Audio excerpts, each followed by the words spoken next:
Day 2, mindful chewing and sipping.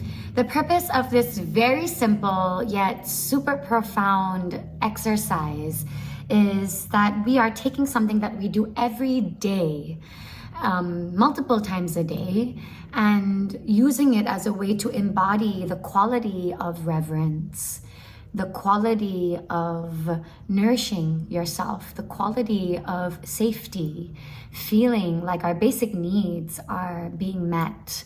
And most importantly, exercise our muscle of interoceptive awareness, which basically is our ability to recognize, understand, and respond to our internal signals that are coming from our body, our bodily cues, such as tingling, goosebumps, rumbling, contraction, expansion, your heart beating fast, temperature changes. Research in neuroscience and psychology is showing us more and more that this sixth sense is integral in how we process our emotions and regulate those emotions. And this in turn affects what, when, and how we eat. Because remember, we don't do things based on what we know. We do things based on how we feel. And it is our feeling that generally navigates our life.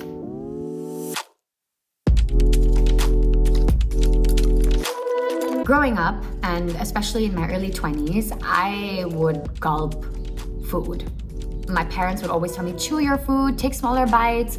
And I only realized later on, after doing my inner work, that there was a part of me that just always felt like I was rushing. And I was also very hyper aroused. I had a high functioning anxiety, which I didn't even know about. And all of this affected my digestion. Basically had diarrhea almost every day. This would in turn affect my emotions, of course, and my mood, right? When I ate too much, then I would start to feel lethargic. I would notice I would procrastinate a lot more, use it as an excuse to not really work after I ate a big meal because, I'm full and I'm sleepy and it's time to watch a movie. I'm sure some of you have experienced the same.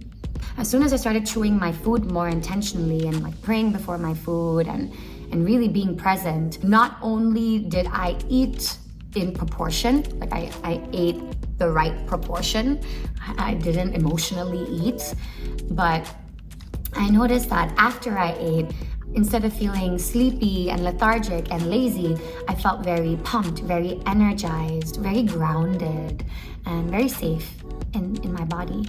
It became kind of like a ritual, a time in the day where I get to be with myself and really enjoy my food and tap into that sense of pleasure. And again, right, just the practice of taking in the good, keep taking in the good, because experience enriches the brain. When it comes to water, as a child, up till my early 20s as well, I rarely drank water. I kind of didn't like the taste of water as well. I would always go for the flavored types of water.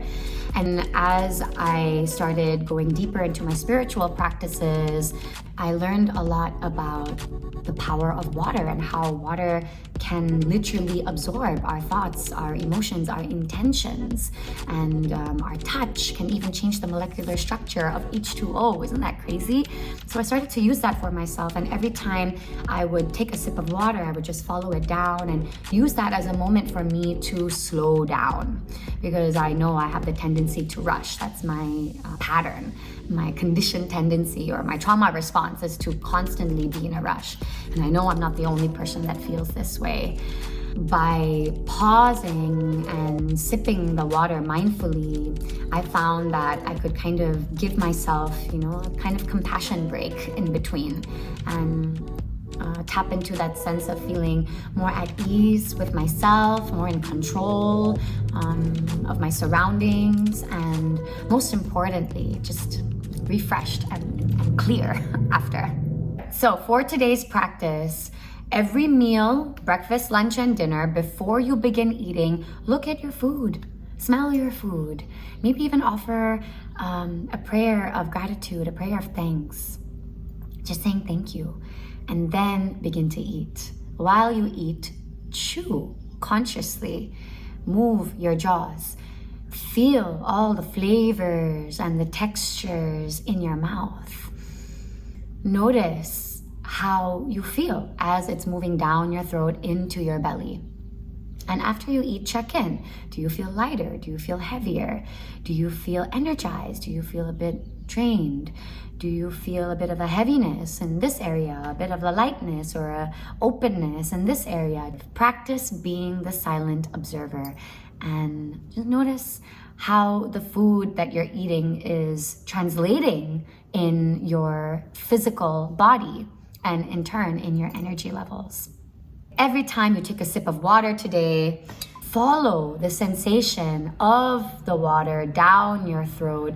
And as you do, tap into that sense of, wow, like reverence, like this is the elixir of life. Like this is a true fact, guys, that we can survive a long time without food, but water is essential.